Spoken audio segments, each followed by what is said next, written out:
አሜሪካ ለእስራኤል የምትሰጠው ገደብ የለሽ የሆነው ድጋፏ በመካከለኛው ምስራቅ የሚፈለገው ሰላም እንዳይመጣ እንቅፋት እየሆነ ስለመምጣቱ በተለያዩ አጋጣሚዎች ሲነሳ እንሰማለን። ቀደም ሲል አሜሪካ በእስራኤልና በአረብ ሀገራት መካከል ለሚደረጉ የሰላም ስምምነቶች እንደ አደራዳሪ ሆና የምታይባቸው ጊዜያት ነበር። አሁን ግን እስራኤል በቀጠናው ላይ የበላይነቷን በኃይል እንድታረጋግጥ ድጋፍ በማድረግ የሰላም ጥረቶቹን ታዳክማለች በሚልም የምትወቀስ ሀገር እየሆነች መጥታለች። አሜሪካ በዚህ ቀጠና ላይ እስራኤል የአሜሪካ ሙሉ ድጋፍ አላት። አንኮንዲሽናል የሆነ ድጋፍን ትተማመናለች እስራኤል በአሜሪካ ማለት ነው። ከተመሰረተችበት ጊዜ ጀምሮ ደግሞ እስራኤል ሁለት መንገዶችን ስትከተል እንደቆየች ይነገራል። እነሱም አንደኛው የብረት ግንብ ወይም አይረን ዎል የሚባለው ጽንሰ ሐሳብ ነው። እሱም በወታደራዊ ኃይል የማስገበር ጽንሰ ሐሳብን የያዘ ነው። ሁለተኛው ደግሞ መሬት ለሰላም ወይም ላንድ ፎር ፒስ የሚለው ዲፕሎማሲያዊ መንገድን የተከተለ ነው። ከዚህ ቀደም በተለያዩ ጦርነት አጋጣሚዎች የያዘቻቸውን መሬቶች በሪተርናቸው ሰላምና እውቅናን ለማግኘት በሚሉ አካሄዶች መሬትን የመመለስ ሂደቶች በዲፕሎማሲያዊ መንገድ ስትጠቀም ቆይታለች። አሁን ግን እስራኤል ሙሉ በሙሉ ወታደራዊ ኃይልን ብቸኛው አማራጭ አድርጋ ትንቀሳቀሳለች። ለዚህ ደግሞ ዋናው መተማመኛዋ አንኮንዲሽናል የሆነው የአሜሪካ ድጋፍ ነው የሚሉ ነጥቦች ይነሳሉ። ይህ አሜሪካ ለእስራኤል የምታሳየው ያላሳለሰ ድጋፍ ለረጅም ስትራቴጂካዊ አጋር የነበሩ የአረብ ሀገራት ጥቅም የሚጎዳና የእነሱን ሉዓላዊነት አደጋ የሚጥል እየሆነ መምጣቱ ነው የሚነሳው። በዚህ ወቅት በተለይ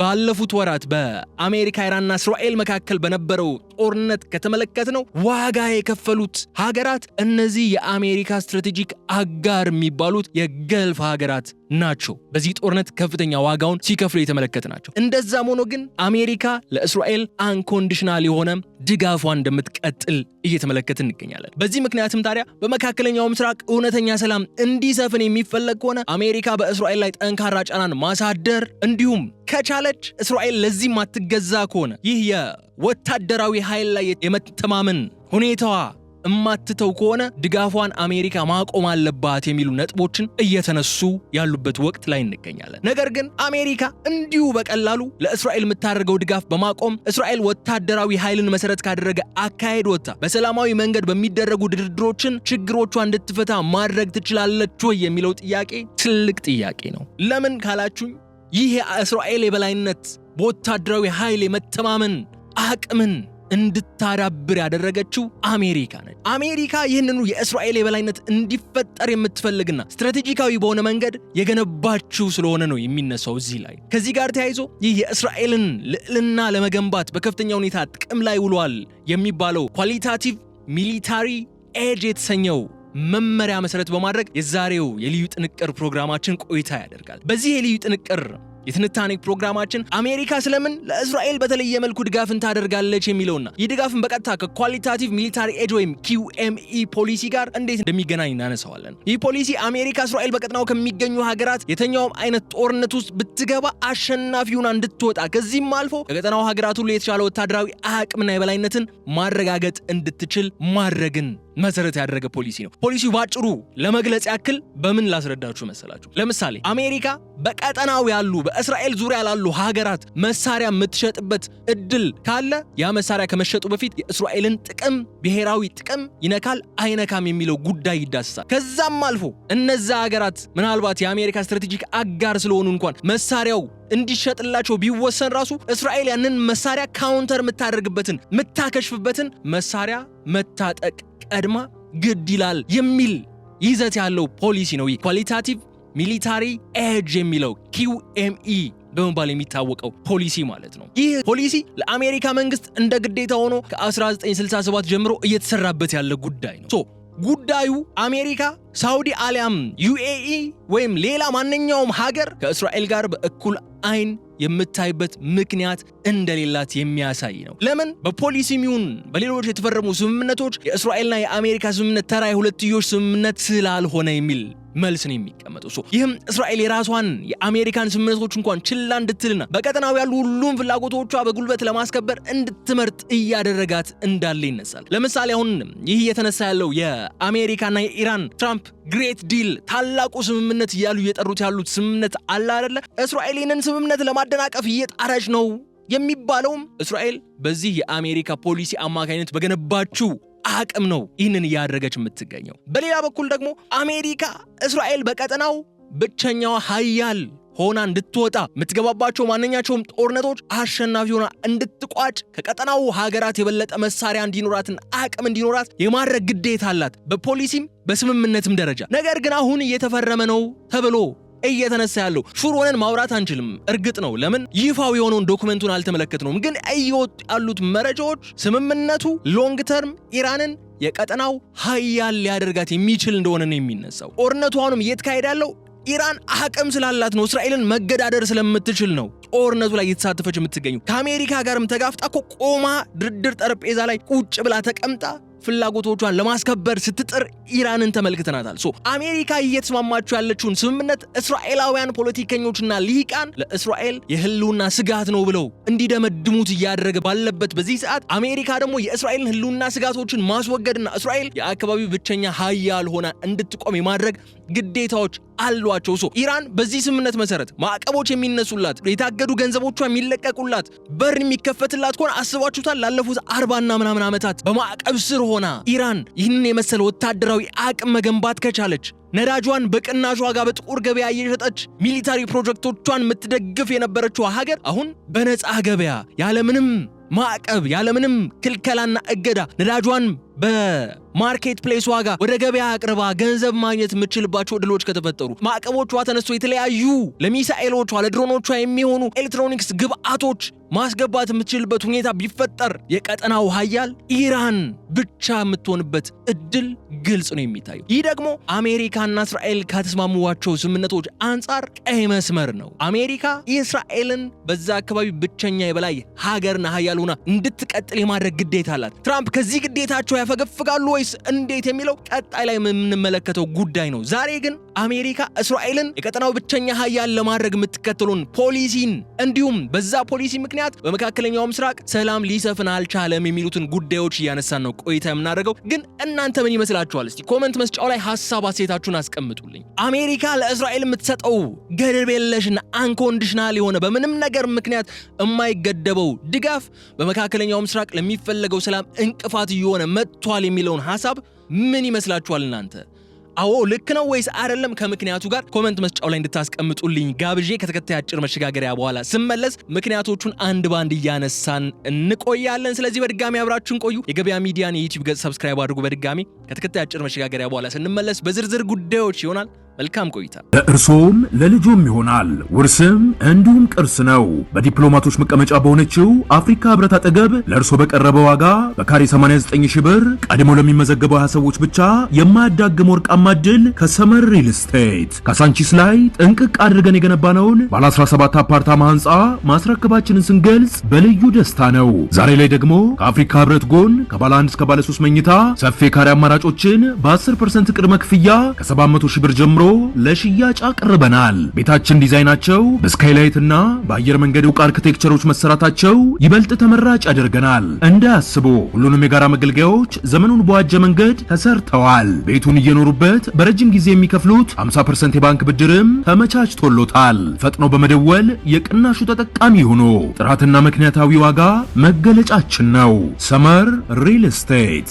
በመካከለኛው ምስራቅ ቀውስ ውስጥ አሁን ላይ ሊታለፍ የማይችለው ዋነኛው እጅግ አንገብጋቢውና ስትራቴጂካዊው እውነታ አሜሪካ ለእስራኤል የምታደርገው ያልተገደበ ድጋፍ ተራ ዲፕሎማሲያዊ ወዳጅነት ወይም በሁኔታዎች ላይ የሚቀያየር ባይላተራል ስምምነት ወይም የሁለትዮሽ ስምምነት አለመሆኑን የሚለው ጉዳይ ነው። ይህ ልዩ ትስስር በቀጥታ ከአሜሪካ የውጭ ጉዳይ ፖሊሲና ብሔራዊ የደህንነት መዋቅር ማዕዘን ከሆነው ኳሊታቲቭ ሚሊታሪ ኤድ ወይም የጥራት ወታደራዊ በላይነት QME ከሚባለው አስገዳጅ መመሪያ ጋር በጥብቅና በሕግ የተገናኘ ጉዳይ ሆኗል። በአሁኑ ወቅት ዋሽንግተን ራሷ ልትቆጣጠር ወደማትችለው አደገኛ ደረጃ የተሸጋገረው የእስራኤል ወታደራዊ እርምጃዎችና አቅም እንዲሁም ቀጠናዊው እምቢተኝነት በዚሁ ልዩ የፖሊሲ ጥላ ስር የሚቀመጥ በመሆኑ ምክንያት አሜሪካ ከኢራን ጋር የደረሰችበትን የተኩስ አቁምና የሰላም ስምምነት ለማስቀጠል በሚፈለግበት በዚህ ሰዓት ወሳኝ የሆነው ወቅት እንኳን የእስራኤል እንቅስቃሴዎች መግታት ሳይችል ቀርቶ ታላቅ ዲፕሎማሲያዊ ፈተናን እንደገጠሙ ያሳያል። ትራምፕ ኔታንያሁን ማስገደድ እንደማይችሉ በተለያዩ ንግግሮቻቸው እየተመለከትን ነው የምንገኘው። ኔታንያሁ ከዚህ በኋላ ሪስፖንሲብል መሆን አለበት ለሚያደርጋቸው ነገሮች ከማለት ይልቅ ኔታንያሁ እረፍ፣ ስምምነቴን እንዳታደናቅፍብኝ፣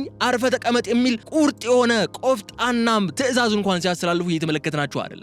ያ ፖሊሲ እስራኤል የልብ ልብ እንዲሰማት ያደረገ ፖሊሲ ነው ቢባል ማጋነን አይሆንም። ዋሽንግተን ለዓመታት በራሷ የሀገር ውስጥ ሕግ ጭምር ስታቀጣጥለውና ስትገነባው የነበረው የእስራኤል ወታደራዊ የበላይነት አሁን ላይ ተመልሶ የአሜሪካን የራሷ ቀጠናዊ ስትራቴጂካዊ ጥቅሞችን ሊያመሰቃቀል የሚችልበት ምዕራፍ ላይ ደርሷልም እስከ መባል ደርሷል።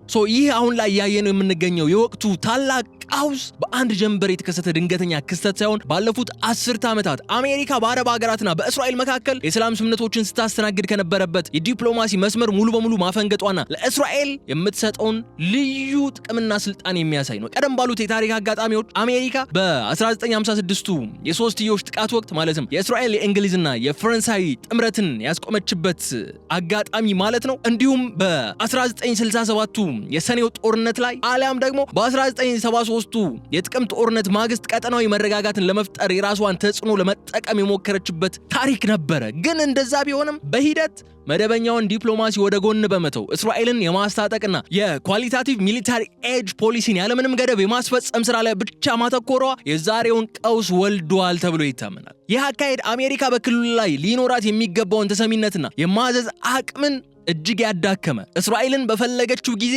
ልትገታትና ልታቆማት የማትችለው ነፃ አደገኛና የራሷ አጀንዳ ያላች ቀጠናዊ ኃይል ሆና እንድትወጣ አድርጓል። ምንም እንኳ የፖሊሲው ዋነኛ ዓላማ ይህ ቢሆንም አሁን ግን ከአሜሪካን ቁጥጥር የወጣ የሚመስልበትን አንድምታ እያየን እንገኛለን። ብዙ ጊዜ በመካከለኛው ምስራቅ ፖለቲካ ዙሪያ ለሚቀርቡ ንጽጽሮችና ግራ መጋባቶች ዋናው ምላሽ የሚገኘው አሜሪካ ከእስራኤልና ከሌሎች አረብ ሀገራት ጋር ያላትን ግንኙነት መዋቅራዊ ልዩነትን ለይቶ ባለማወቅ ላይ ነው ይባላል። ይህንን መሰረታዊ የፖሊሲ መዋቅር ካልሆነ በስተቀር ደግሞ አሜሪካ እንደ ሳውዲ አረቢያ ወይም የተባበሩት አረብ ኤምሬቶች ወይም ሌሎች በቀጠናው የሚገኙ ስትራቴጂካዊ ከአሜሪካ ጋር ባይላተራል ግንኙነት ያላቸው ሀገራት ከእስራኤል ጋር በእኩል አይን የሚታዩበት በፖሊሲም ሆነ በተግባር የሚመዘኑበት ምንም አይነት ምክንያት የለም። ሌሎች ሀገራት ከዋሽንግተን ጋር ያላቸውን ግንኙነት በጋራ ጥቅም፣ በነዳጅ ንግድና በጊዜያዊ ስጋቶች ላይ የተገነባ መደበኛ ባይላተራል ዲፕሎማሲያዊ መስመርን የሚከተል ነው። እስራኤልና አሜሪካ ግን ተራ የሆነ የሁለትዮሽ ስምምነት ሳይሆን የአሜሪካ መንግስት በየዓመቱ በህግ ሊያስፈጽመው የሚገደድ የጦር መሳሪያ ሽያጮቹን ሁሉ በQME ወይም ኳሊታቲቭ ሚሊታሪ ኤጅ መነጽር ብቻ እንዲገመግም የሚያስገድድ የሀገር ውስጥ ህግ ነው። አሜሪካ ለእስራኤል የምታደርገው ይህ ልዩና ወደር የለሽ የሆነው ወታደራዊ ድጋፍ በዘፈቀደ የመጣ ግን አይደለም። ከ1967 የሰኔው ጦርነት ወይም ደግሞ የ6 Day War የምንለው ጦርነት አለ አይደል? ከሱ ማግስት ጀምሮ ለአሜሪካ መንግስት እንደ ስትራቴጂካዊ መመሪያ ሆኖ የተቀረጸና ባለፉት 10 ዓመታት በህግ የበላይነት ጭምር የጸና ፖሊሲ ነው። ኳሊታቲቭ ሚሊታሪ ኤጅ ወይም QME ዋናው መዋቅራዊ ፍሬ ነገሩን መስላችሁ እስራኤል በቀጠናው ከሚገኙ ማናቸውም የአረብ ሀገራት በተናጠልም ሆነ በጥምረት የተኛውም አይነት ወታደራዊ ግጭት ወይም የረጅም ጊዜ ጦርነት ውስጥ ብትገባ ሁልጊዜም ያለምንም ጥርጥር አሸናፊ ሆና እንድትወጣ ማስቻልን ነው። ይህ መመሪያ ዋሽንግተን ለእስራኤል የምታደርገው የጦር መሳሪያ ድጋፍም በቁጥር ብዛት ላይ ብቻ የተመሰረተ እንዳይሆን የሚያግድ ነው። ከዛ ይልቅ ሀገሪቱ ከቀጠናው ሀገራት ሁሉ የተሻለና እጅግ የላቀ የጦር መሳሪያ ቴክኖሎጂን፣ የሳይበር አቅምን፣ የረጅም ርቀት መረጃንና የጦር ሜዳ የበላይነትን በብቸኝነት እንድትይዝ የማድረግ የአሜሪካ መንግስት ህጋዊ ግዴታ ነው። ኳሊታቲቭ ሚሊታሪ ኤጅ ማለት ይህ ፖሊሲ እስራኤል ከአካባቢው ህዝብ ፍላጎትና ስምምነት ውጪ በወታደራዊ ኃይልና በሰፈራ ፕሮጀክቶች ብቻ ህልውናዋን የምታረጋግጥበት መንገድም አመቻችቷል ተብሎ ይወቀሳል። ይህም በ1923 አለ አይደለ በዛቭ ጆብስቲንኪ የተቀረጸው የብረት ግንብ ወይም አይሮን ዎል የሚባለው ታዋቂው የጽዮናውያን ፍልስፍና ጋር ሙሉ በሙሉ የሚገጣጠም ስትራቴጂ ነው። የዚህ የቆየ ፍልስፍና ዋና ማዕከል ደግሞ አረቦች ሊደረምሱት የማይችሉት ጠንካራ ወታደራዊ የበላይነት ግንብን በእስራኤል ዙሪያ እስካልተገነባ ድረስ በክልሉ ውስጥ የጽዮናዊነትን ህልውና ማስቀጠል አይቻልም የሚል ጽኑ እምነት ላይ የተመሰረተ ነው። ይህ በአሜሪካ የQME ኳሊታቲቭ ሚሊታሪ ኤጅ ፖሊሲ አማካኝነት ህጋዊ ዋስትና ያገኘው የኃይል የበላይነት ጽንሰ ሐሳብ በራሷ በእስራኤል የመጀመሪያ ጠቅላይ ሚኒስትር ዴቪድ ቤንጎሪዮን ዘመነ መንግስት ጭምር የሀገሪቱ ወታደራዊ ዶክትሪን ተደርጎ የተወሰደ ነበር። እሱም እስራኤል ደህንነቷን በዘላቂነት ለማረጋገጥ መካከለኛው ምስራቅን በኃይል መለወጥና በቀጠናው ያሉ ኃይሎች ሁልጊዜም ከተመጣኝ አቅም በታች አድርጋ መያዝ አለባት የሚል እምነት የነበረው ነው። ይህ ከ7 አስርት ዓመታት በላይ ያስቆጠረውና በአሜሪካ የቴክኖሎጂ ጡንቻ የዳበረው ፍልስፍና አሁን ባለው የሊኩድ ፓርቲ መሪው ቤንያሚን ኔታንያሁ አማካኝነትም ዛሬም ድረስ በተግባር እየተተረጎመ የሚገኝ ነው። ኔታንያሁ 1993 ላይ በጻፉት የፖለቲካ ፍልስፍናቸውን አንጸባርቀውበታል ተብሎ በሚታመነው መጽሐፋቸው ላይ እስራኤል ከአካባቢው ሀገራት ሁሉ በላይ ፍጹም የሆነ የጦር መሳሪያና የቴክኖሎጂ የበላይነት ካላሳየች በቀር በቀጠናው ልትጠፋ እንደምትችልና መቀጠል እንደማትችል የሚከራከሩ የጃቦቲንስኪን የብረት ግንብ ፖሊሲ የአሜሪካን የQME ህግ እንደ መከላከያ ጋሻን በመጠቀም ዛሬም ድረስ የሉናቸውና የጦርነት ስትራቴጂያቸው ብቸኛ መመሪያ አድርገው የሚቀበሉት ነው። ይህ ሁኔታ ቀጠናውን ወደማያልቅ ጦርነትና አለመረጋጋት አዙሪት ውስጥ ከቷል ተብሎ የሚታመንም ከመሆኑ በላይ እስራኤል ከአካባቢው እውነታ ጋር በሰላም ለመዋሃድ የምታደርገውን ማንኛውም ጥረትም ሙሉ በሙሉ እንዲዘጋ አድርጓል የሚል ወቀሳ ግን የሚቀርብበት ስትራቴጂ ነው። በመካከለኛው ምስራቅ የጂኦፖለቲካ ትንታኔዎች ዙሪያ በየጊዜው ለሚቀርቡ ንጽጽሮችና የተሳሳቱ ተብሎ ሊገለጹ የሚችሉ ድምዳሜዎች መሰረታዊ የሆነውን መልስ የሚገኘው አሜሪካ ከእስራኤልና ከሌሎች የአረብ ሀገራት ጋር ያላትን ግንኙነት ህጋዊና መዋቅራዊ ልዩነት ለይቶ መዋቅ ላይ ነው ይላል። አሜሪካ እንደ ሳውዲ አረቢያ፣ የተባበሩት አረብ ኤምሬትስ ወይም ሌሎች በአካባቢው ያሉ በነዳጅ የበለጸጉ ሀገራት ከእስራኤል ጋር በእኩል አይን ልታይበት የምትችልበት ምንም አይነት ምክንያት የለም። ሌሎች የአረብ ሀገራት ከዋሽንግተን ጋር ያላቸውን ትስስር የተገነባው በጋራ ጥቅሞች፣ በስትራቴጂካዊ ግብይቶችና በጊዜያዊ ቀጠናዊ ስጋቶች ላይ በተመሰረተ መደበኛ የሁለትዮሽ ዲፕሎማሲያዊ መስመር ላይ ብቻ ነው። የእስራኤልና የአሜሪካ ስምምነት ግን ተራ የሁለትዮሽ ስምምነት አይደለም። የአሜሪካ የሀገር ውስጥ የተቋማት የጋራ መመሪያና የቀጠናውን ወታደራዊ መዋቅር ዋና ምሰሶና አካል ነው። በአሜሪካ ኮንግረስ ጭምር በህግ የጸናው ይህ የኳሊታቲቭ ሚሊታሪ ኤጅ ፖሊሲ ዋሽንግተን ለአረብ ሀገራት የምትሸጠውን ማንኛውም የጦር መሳሪያ ከመፍቀዷ በፊት የእስራኤልን ወታደራዊ በላይነት የማይነካ መሆኑን እንድታረጋግጥ ሳይቀር የሚያስገድድ ስምምነት ነው። ይህ ማለት አሜሪካ ለአንድ የአረብ ሀገር የጦር መሳሪያ ስትሸጥ እስራኤል ያንን መሳሪያ በቴክኖሎጂም ሆነ በስልት የምታከሽፍበትን ይበልጥ የላቀ የጦር መሳሪያ በቅድሚያ ማግኘት እንዳለባትም የሚደነግግ ነው። ህግ ነው ኦልሬዲ በቃ ይህ በአቀራረብና ፖሊሲ ደረጃ ያለው ሰፊ የሆነው ልዩነት ከ1973 የጥቅምት ጦርነት ወይም የዮም ኪፖር ጦርነት ማግስት እስራኤል ከፍተኛ የህልውና አደጋ ከደረሰባት በኋላ መሬት ለሰላም በሚለው መርህ ላይ በተደረጉ የቆዩ ድርድሮች ላይ ጭምር የራሱን ጥላን የጣለ ነው። እስራኤል በ1967 የያዘቻቸውን የአረብ መሬቶች በምትመልስበት ልውውጥ ከአረብ ሀገራት እውቅናና ዘላቂ ሰላምን ለማግኘት ያለመው ዲፕሎማሲያዊ መንገድ በወቅቱ የኳሊታቲቭ ሚሊታሪ ኤጅ ፖሊሲን ሳይነካ የኃይል ሚዛኑን ለመጠበቅ የሞከረ ነበር። ይህ አካሄድ በ1978 ከግብጽ ጋር የተፈረመውን የካምፕ ዴቪድ የሰላም ስምምነት ሲናን ለግብጽ እንዲመለስ ያደረገ ቢሆንም አሜሪካ ለእስራኤል የሰጠችውን ልዩ ወታደራዊ ጥራትን የበላይነት የሚሰጠው ዋስትና ግን ቅንጣት ያህል ያላወረደና የአረብ ሀገራት ወታደራዊ አቅም ሁልጊዜም ከእስራኤል በታች አድርጎ ለማስቀጠል ያለመ ነበር። በ1994 ከዮርዳኖስ ጋር የተደረገው ስምምነትና የኦስሎ ስምምነትም የዚህ ሂደት አካል የነበሩ ቢሆንም አሜሪካ ለእስራኤል የምታደርገውን የተለየና የላቀ የጦር መሳሪያ አቅርቦት ግን አጠናክራ እንድትቀጥል ያደረገ ስልት ነበር። ሌላው ቀርቶ በወቅቱ የነበሩት ጠቅላይ ሚኒስትር ይስሐቅ ረቢን የጎላን ኮረብታዎችን ለሶሪያ በመመለስ የተሟላ ሰላምን ለመፍጠር ተቃርቦ የነበረ ቢሆንም ያ የሰላም መስመር ሙሉ በሙሉ ቀጮ እስራኤል ኃይል አማራጭን ብቸኛ መንገድ አድርጋ ወደ መመልከት የመለሰ ክስተት ሆኖ ነው የተጠናቀቀው። ያ ታሪካዊ ክስተትም የሚያሳየው መስላችሁ እስራኤል በአሜሪካ የኳሊታቲቭ ሚሊታሪ ኤጅ ፖሊሲ ከለላ የምታገኝበት ልዩ ወታደራዊ ጡንቻዋን በመተማመን ከአካባቢው ሀገራት ጋር በዲፕሎማሲያዊ እኩልነት ላይ የተመሰረተ ሰላም ለመፍጠር ፍላጎት እያጣች መምጣቷን ነው የሚያሳየው።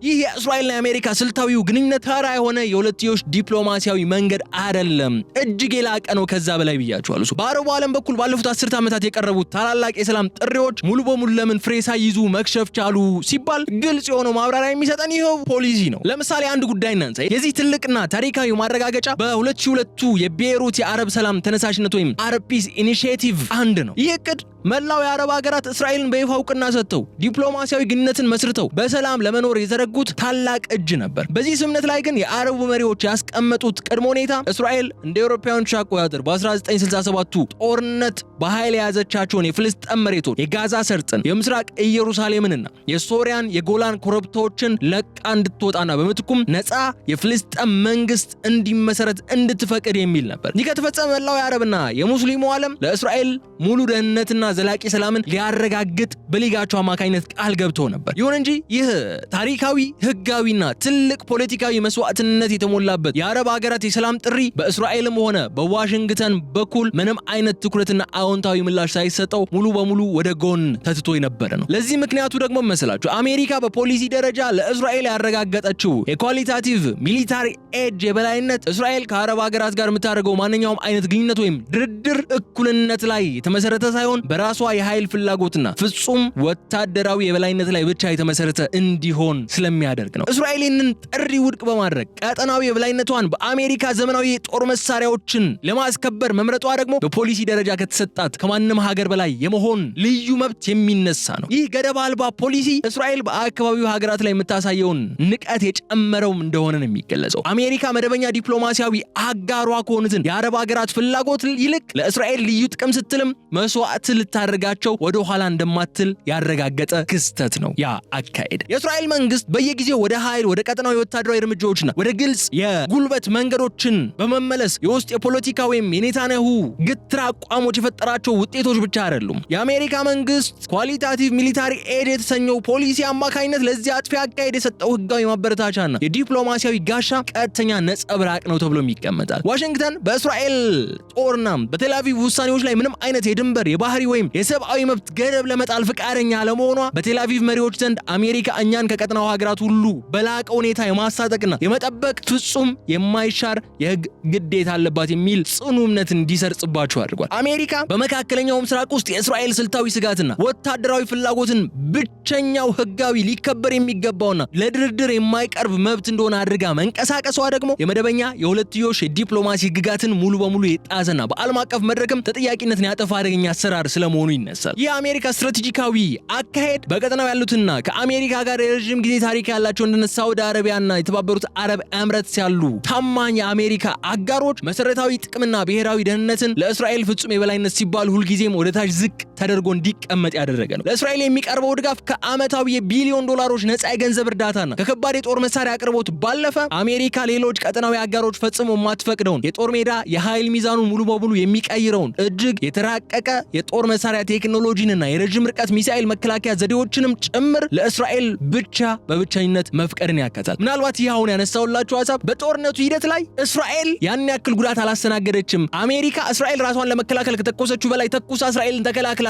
ለምን ግን ይህንን አቅም ካላት በገልፍ ሀገራት ላይ አልደገመችውም? እነሱንስ የመከላከል ግዴታ የለባትም ወይ አሜሪካ የሚል ጉዳይ ሲነሳ ነበር አይደለ? ይህ አሁን ያነሳውላችሁ ሐሳብ ለዛ መልስ የሚሆን ይመስለኛል። ለእስራኤል የሚቀርበው ድጋፍ ከዓመታዊ ቢሊዮን ዶላሮች ነፃ የገንዘብ እርዳታና ከባድ የጦር መሳሪያ አቅርቦቶቹ ባለፈ አሜሪካ ሌሎች ቀጠናዊ አጋሮች ፈጽሞ የማትፈቅደው የጦር ሜዳ የኃይል ሚዛኑን ሙሉ በሙሉ የሚቀይረውን እጅግ የተራቀቀ የጦር መሳሪያ ቴክኖሎጂና የረጅም ርቀት ሚሳኤል መከላከያ ዘዴዎችን ለእስራኤል ብቻ በብቸኝነት መፍቀድን በፖሊሲ ረገድ ስለምትገደድ ነው አሜሪካ ወታደራዊ ጦር ሰፈሮቿ እየተደበደቡ ሳይቀር እስራኤልን ለመከላከል ኦርጣ ስትሰራ ነበር። ሌላው ቀርቶ ሳውዲ አረቢያ ወይም የተባበሩት አረብ ኤምሬትስ የራሳቸውን ደህንነት ለመጠበቅ ዘመናዊ አሜሪካ ተዋጊ ጀቶችን ለመግዛት በሚጠይቁበት ወቅቱ እንኳን አሜሪካ በኮንግረሱ የQME ህግ መሰረት ግዥውን የምታዘገየው ወይም መሳሪያውን ከእስራኤል አቅም በታች መሆኑን ለማረጋገጥ የቴክኖሎጂ ይዘቱን ቀንሳ የምታቀርበው በዚሁ ልዩ ጥበቃ ስር ስለሚወድቅ ነው። ይስምምነትም እስራኤል በአረብ ሀገራት ሉዓላዊነት ላይ የምታደርገውን የድንበርና የአየር ክልል ጥሰት አሜሪካ በዲፕሎማሲያዊ ዝምታና በተባበሩት መንግስታት ድርጅት ጭምር የቬቶ መብቷን ቬቶ ፓወር አማካኝነት አልፋ የምትጋርደው በመደበኛ ዲፕሎማሲና በህግ በተደገፈ ልዩ ግዴታ መካከል ያለውን ሰፊ ልዩነትን በግልጽ የሚያሳይ ነው። ይህ የአሜሪካ አካሄድ አሜሪካ በመካከለኛው ምስራቅ ቀውስ ውስጥ ፍትሃዊና ታማኝ አስተራቂ የመሆን ሚናዋ ሙሉ በሙሉ አብቅቶላታል የሚሉ ትችቶች እንዲነሱ ያደርጋል። ይህ ደግሞ በፖሊሲ ደረጃ የተፈጠረው ይህ መዋቅራዊ ልዩነት በቀጠናው ላይ አዲስ ያልተገደበና ማለቂያ የሌለው ወታደራዊ ቀውስ እንዲፈጠር ዋነኛ ምክንያት ይሆናል። የፕሬዝዳንት ዶናልድ ትራምፕ ሁለተኛው የስልጣን ዘመን ከጀመረ ወዲህ አሜሪካ ለእስራኤል በፖሊሲ ደረጃ የምታደርገው የኳሊታቲቭ ሚሊታሪ ኤጅ የቀጠናው ፍጹም የበላይነት ድጋፍ ወደ ታይቶ የማይታወቅ እጅግ አደገኛ ወደሆነ ደረጃ ላይ ስለመሸጋገሩ ይነሳል። ትራምፕ ራሳቸውም ማንም የአሜሪካ ፕሬዝዳንት ሊያደርገው ያልወደደውን ነው እኔ ለእስራኤል ስላደረግኩት ብለው በድፍረት የሚናገሩት ነው። የትራምፕ አስተዳደር የፍልስጤምን ህዝብ ታሪካዊና ህጋዊ የነጻነት ጥያቄ ሙሉ በሙሉ ለመቅበርና በቀጠናው አዲስ ወታደራዊ ስርዓት ለመዘርጋትን በማለም የአብርሃም አኮርድስ ወይም እነዚህ የአብርሃም ስምምነቶችን ስራ ላይ ለመዋል ሞክረዋል። ሙሉ ለሙሉ ተሳክቶላቸዋል ባይባልም ይህ ስልት ቀደም ሲል ለዓመታት ሲሰራበት የነበረውን መሬት ለሰላም የሚለውን ዓለም አቀፍ መርህ ሙሉ በሙሉ በመሻር ሰላም በጭፍን ታዛዥነት በሚል አዲስ መዋቅር የተኩበት መንገድ ነው ተብለው ይወቀሳሉ ፕሬዚዳንት ዶናልድ ትራምፕ። የአካሄድ እስራኤል የያዘችውን የአረብ መሬት ሳትመልስ፣ በምስራቅ ኢየሩሳሌም ላይ የምታደርገውን ይፋዊ ወረራ ሳታቆም፣ በሊባኖስ ላይ የምታካሄደውን ጦርነት ሳታቆም፣ ወታደራዊ የበላይነቷን ቅንጣት ያህል ሳታጣ፣ ከአሜሪካ ጋር መደበኛ የሁለትዮሽ ግንኙነት ያላቸውን የአረብ ሀገራት ከእስራኤል ጋር ዲፕሎማሲያዊና ኢኮኖሚያዊ ትስስር እንዲመሰርቱ በዋሽንግተን በኩል ከፍተኛ የፖለቲካ ማስገደድም ጭምር ለማድረግ የተሞከረበት ስትራቴጂ እንደነበር ይነሳል። ይህ ስምምነት በመካከለኛው ምስራቅ ላይ ዘላቂ ሰላምና መረጋጋትን ከማምጣት ይልቅ ለእስራኤል ቀንዘመን መንግስትና ለጦር ኃይሏ አዲስ የጥቃት እርምጃዎችን እንዲወስዱም አረንጓዴ መብራት የመስጠት ክስተት ሆኖ ይታያል። ይህ የሚያረጋግጠው ግን መስላችሁ አሜሪካ በራሷ ህግ ለገነባችሁ ለእስራኤል ልዩ ወታደራዊ በላይነት ስትል የራሷን የጦር ሰፈር የሚያስተናግዱትንና መደበኛ የሁለትዮሽ ግንኙነት ያላቸው የአረብ ሀገራት ደህንነትና ሉዓላዊነትን ጭምር አሳልፋ ለመስጠት ፈቃደኛ ልትሆን የምትችልበት እድል እንዳለ ነው። የአብርሃም ስምምነቶች ቀጠናውን ወደ አዲስ ወታደራዊ ትርምስና ፍርሃት ውስጥ የሚከቱ ሊሆኑ ይችላሉ የሚባለውም ለአካባቢው ህዝቦች እውነተኛ ሰላምን ሳይሆን በአሜሪካና በእስራኤል በኩል የተፈጸመ ታላቅ ዲፕሎማሲያዊ ክህደትና የቀጠናውን ሀገራት በእኩል አይን አለማየትን በግልጽ ያሳየ የታሪክ ምዕራፍ ነው የሚባለው ለዚህ ነው። ግን አሜሪካ እስራኤልን ከሌሎች የቀጠናው ሀገራት ጋር በአንድ መነጽር በእኩል ሚዛን አስቀምጣ ልትመለከት የምትችልበት እድል በጣም ጠባብ ነው።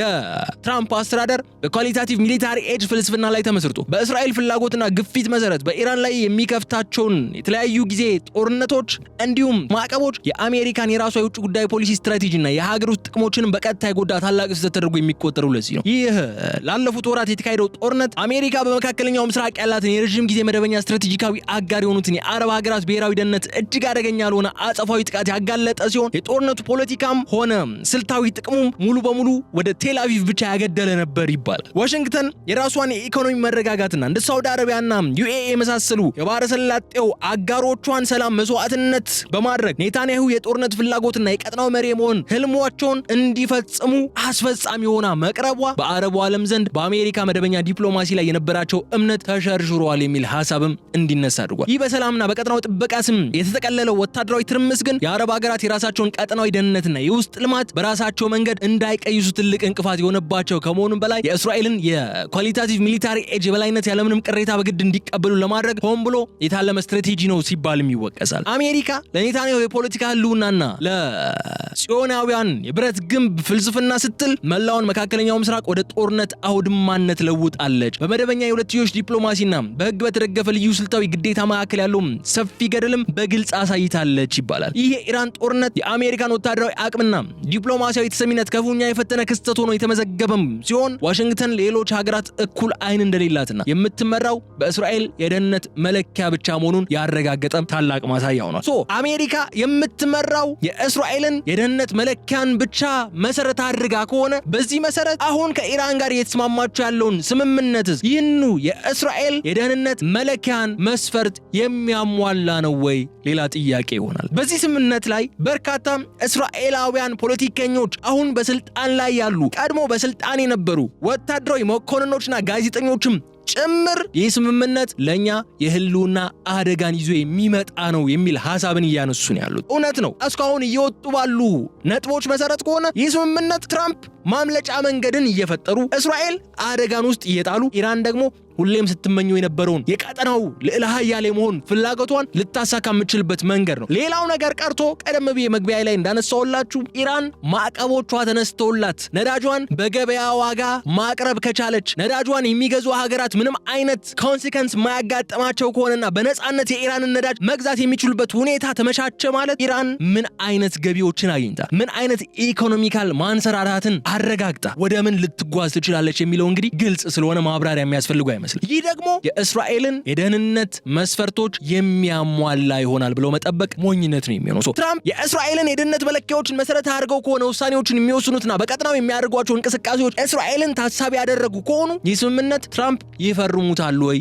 ጥያቄ ሆኖ መነሳት ያለበት ነው። ለምን ለእስራኤል ነው ግዴታቸው ኢራንን እንደዚህ አይነት ራሷን የምታሳድግበት ራሷን ሀያል የምታደርግበትን መንገድ አመቻችቶ መስጠት ተቀባይነት ሊኖረው አይችልም። በምን በኳሊታቲቭ ሚሊታሪ ኤጅ ፖሊሲ መሰረት ኢራን የአሜሪካ መሳሪያዎች ባትይዝ እንኳን ማዕቀቦቹ ከተነሱ ግን እነሱን የሚገዳደሩ ሌሎች መሳሪያዎችን ልታመርት የምትችልበት እድልን ይከፍትላታል። ኢኮኖሚያዊ አቅሟ የሚያንሰራራበት እድል ይፈጠራል። ይህ ደግሞ እጅግ ለእስራኤል አደገኛ ነው የሚሆነው። በዚህ ስምምነት ላይ እየተነሱ አይደለም ተብሎ የሚነሱ ጉዳዮች አሉ አይደለ? ጦርነት በሁሉም ግንባር ይቆማል ቢባልም እንኳን ፊውቸራቸው ግን እነዚህ የኢራን ፕሮክሲዎች እነ ሂዝቦላ እነ ሁቲ እነ ሐማስ ፊውቸራቸው ምንድነው የሚባለው ነገር ግን እስካሁን በይፋ የተባለ ነገር የለም። የኢራን የባሊስቲክ ሚሳኤል ጉዳይ ምንድነው የሚደረገው የሚለው ነገርም እስካሁን ተንጅብል የሆነ ይሄ በባሊስቲክ ሚሳኤል ፕሮግራሙ ዙሪያ ይሄ ነገር ተረጋግረናል፣ በቀጣይ በዚህ ጉዳይ እናወራለን የሚሉ ነገሮችም እየሰማን አይደለም። ኦንሊ ፎከስ የኒውክሌሩ ጉዳይ ነው ፎከስ ተደርጎ እየተሰራበት ያለው። እነዚህ ጉዳዮች የእስራኤልን ብሔራዊ ጥቅም የሚያስከብሩ አይደሉም። የእስራኤልን የደህንነት መለኪያዎችን የሚያሟሉ አይደሉም። አሜሪካ ሌሎች ሀገራት እኩል አይን የሌላትና የምትመራው በእስራኤል የደህንነት መለኪያ ብቻ ከሆነ ይህ ስምምነት በእስራኤል አይን ተቀባይነት የሌለው ሆኖ ከቀጠለ ትራምፕ ይህንን ስምምነት ይፈርማሉ ወይ አጽድቀው ተግባራዊነቱ ላይ ይገፉበታል ወይ ካላችሁ አይሆንም የሚል መልስ ነው ልሰጣችሁ የምችለው ፐርሰናሊ። ለምን አሜሪካ ያንዳይሆን የማድረግ ግዴታ ስላለባት። በአሁኑ ወቅት በትራምፕ አስተዳደርና በኢራን መካከል ላይ የተደረሰው የተኩስ አቁምና የሰላም ስምምነትም በእስራኤል ዘንድ ተቀባይነት ማጣቱ በኳሊታቲቭ ሚሊታሪ ኤጅ ፖሊሲ የተሰጠ ያልተገደበ ድጋፍ ምን አይነት አደገኛ መዘዝ ሊያስከትል እንደሚችል ነው። አሜሪካ ይህንን ስምምነት በፈረም አማራጭ የሌለው ምርጫ ነው ብላ ብታምን እንኳን በዚህ ፖሊሲ መሰረት እስራኤል የተሰጣት ያልተገደበ መብት አደገኛ መዘዝ ሊያስከትል የሚችል ሆኖ ሊመጣ ይችላል። ኔታንያሁና መንግስታቸው ስምምነቱን ለማክሸፍ ሲሉ በሊባኖስ ላይ አውዳሚ ጥቃቶችን ፈጽመዋል። ስምምነቱ ይፋ ሊደረግ ጥቂት ሰዓታት ሲቀሩት ትራምፕ በይፋዊ መግለጫዎቻቸውም ሆነ በስልክ ጥሪዎቻቸው ጠንካራ ቃላትን ቢጠቀሙም እንኳን በህግ የተደገፈውን ይህንን ልዩ ወታደራዊ ድጋፍ እስከ ማቋረጥ የሚደርስ እርምጃን መውሰድ ስለማይችሉ ግን እስራኤል ሊያስቆማት ይችላሉ። ይህንን ስምምነት ከማደናቀፍ ሊያስቆማት ይችላሉ ከተባለ የሚሆን አይመስልም። ይህ ክስተት እስራኤል አንዴ በፖሊሲ ደረጃ ከማንም በላይ ሆና እንድትወጣ ከደረገች በኋላ የአሜሪካን ወቅታዊ ትዕዛዞችንም ጭምር እንደማታከብር የሚያሳይ ሆኗል። ኔታንያሁ መንግስታቸው የራሱ የውስጥ ፖለቲካዊ ለማስቀጠል ሲል እንኳን ቀጠናዊ ጦርነቱን እንደ ብቸኛ አማራጭ ወስዶ ለመቀጠል ቢፈልግ አሜሪካ ምናልባትም ተገዢ ልትሆን የምትችልበት እድል ሊፈጠር ይችላል።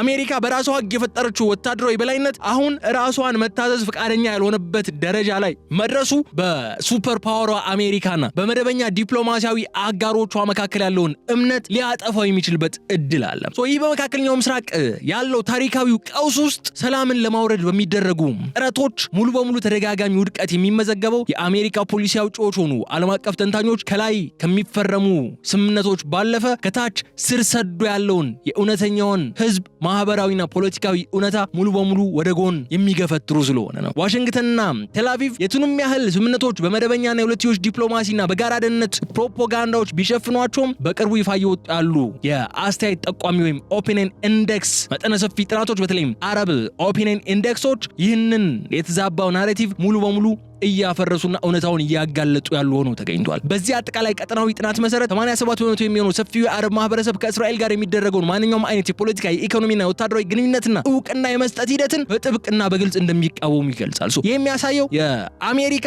በቀጠናው ያሉ ነገሮችን ኖርማላይዝ ለማድረግ የምታስኬደውን የአብርሃም ስምምነትም ሆነ ሌሎች ዲፕሎማሲያዊ ግንኙነት ማዕቀፎች ተቀባይነት እያጡና ወረቀት ላይ ብቻ ተፈርመው የሚቀሩ ስምምነቶች ነው እየመጡ ያሉት። በቀጣይ እስከ ኢራን ጋር የሚፈረመው ስምምነት ወረቀት ላይ ብቻ እንደማይቀር በተለይ እስራኤል ኦን ቦርድ እስካልሆነች ድረስ ወረቀት ላይ ብቻ የማይቀርበት እድል ምንድነው? መልስ ያልተሰጠው ጉዳይ ሆኗል። ይህንን ብለን ግን የልዩ ጥንቅር ፕሮግራማችን ስናጠቃልለው የተከበራችሁ የገበያ ሚዲያ ተከታታዮቻችን በመካከለኛው ምስራቅ ምድር ላይ እውነተኛ ፍትሃዊና ዘላቂ ሰላም እንዲሰፍን ከተፈለገ አሜሪካ ከ1967ቱ የሰኔ ወር ጦርነት ወይም የ6 ቀናቱ ጦርነት ማግስት ጀምሮ በጽኑ የያዘችውን ሌሎች የቀጠናው ሀገራት ሙሉ ዝቅ አድርጎ እስራኤልን ብቻ ሁልጊዜም በቴክኖሎጂና በጦር መሳሪያ በላይ የሚያደርገውን ኳሊታቲቭ ሚሊታሪ ኤጅ ፖሊሲ ሙሉ በሙሉ መገልበጥ ወይም መለወጥ ይኖርባታል የሚል ሐሳብ ይነሳል። አሁን ባለው የቀጠናው የኃይል ሚዛን በሊባኖስ በጋዛ እየታየ ያለው ሁኔታና የኢራን ጦርነት ያስከተለው አዲስ ጂኦፖለቲካዊ እውነታ ዋሽንግተን በዓለም አቀፍ ደረጃ በፍጥነት እየመጣ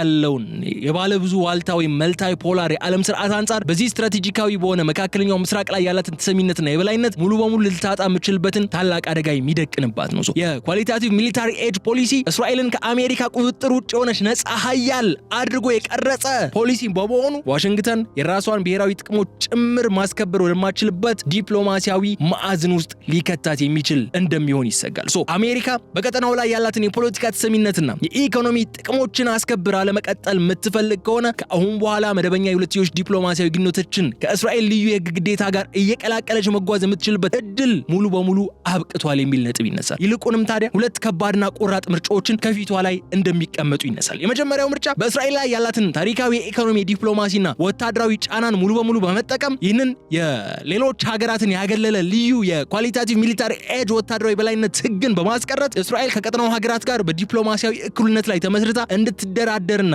በፍልስጤም ሆኑ በሌሎች አካባቢዎች የሚነሱ ጥያቄዎች በፍትሃዊ መንገድ እንድትፈታ ማስገደድ ነው። ይህ ካልሆነ ግን አሜሪካ በራሷ እጅ አሳድጋ ልታዘዛትና ልትገታት ያልቻለችውን እስራኤል መላውን መካከለኛው ምስራቅ ወደ እሳት የምታስገባበት አቅምን ሰጥታታለችና የአሜሪካን ሌሎች የቀጠናው ጥቅሞች ጉዳት ሊያጋጥማቸው የሚችልበት እድል ይፈጠራል። ከነዚህ ሁለት ስልታዊ ምርጫዎች ውጭ የሚሄድ ማንኛውም ሌላ አካሄድ ግን ለአሜሪካም ሆነ ለመላው ቀጠናው ጥሩ ውጤትን ይዞ የሚመጣ እንደማይሆን ነው የሚገለጸው በማለት የዕለቱን የልዩ ጥንቅር ፕሮግራማችን እዚህ ላይ እንቋጫለን። ተከብራችሁ የገበያ ሚዲያ ተከታታዮቻችን በቀጣይ በሌላ ጉዳይ መልሰን የምንገናኝ ነው የሚሆነው። እስከዛ ድረስ ግን አብራችሁን ቆይታችሁ ስላደመጣችሁ እጅግ አድርጌ አመሰግናለሁ። የገበያ ሚዲያ ዩቲዩብ ገጽ በድጋሚ ሰብስክራይብ ማድረጋችሁ እንዳትዘነጉ። ቪዲዮውን ላይክ አድርጉ። ሐሳብ አስተያየታችሁን ደግሞ በኮሜንት መስጫው ላይ አስቀምጡልን። በቀጣይ በሌላ ፕሮግራም እስክንገናኝ በቸር ሰንብቱልኝ። ሰላም። ለእርሶም ለልጆም ይሆናል ውርስም እንዲሁም ቅርስ ነው። በዲፕሎማቶች መቀመጫ በሆነችው አፍሪካ ህብረት አጠገብ ለእርሶ በቀረበ ዋጋ በካሬ 89,000 ብር ቀድሞ ለሚመዘገቡ 20 ሰዎች ብቻ የማያዳግም ወርቃማ ዕድል ከሰመር ሪል ስቴት ካሳንቺስ ላይ ጥንቅቅ አድርገን የገነባነውን ባለ 17 አፓርታማ ህንፃ ማስረከባችንን ስንገልጽ በልዩ ደስታ ነው። ዛሬ ላይ ደግሞ ከአፍሪካ ህብረት ጎን ከባለ 1 እስከ ባለ 3 መኝታ ሰፊ ካሬ አማራጮችን በ10% ቅድመ ክፍያ ከ700,000 ብር ጀምሮ ለሽያ አቅርበናል። ቤታችን ዲዛይናቸው በስካይላይት እና በአየር መንገድ ዕውቅ አርኪቴክቸሮች መሰራታቸው ይበልጥ ተመራጭ ያደርገናል። እንዳያስቡ ሁሉንም የጋራ መገልገያዎች ዘመኑን በዋጀ መንገድ ተሰርተዋል። ቤቱን እየኖሩበት በረጅም ጊዜ የሚከፍሉት 50% የባንክ ብድርም ተመቻችቶሎታል። ፈጥኖ በመደወል የቅናሹ ተጠቃሚ ሆኖ ጥራትና ምክንያታዊ ዋጋ መገለጫችን ነው። ሰመር ሪል ስቴት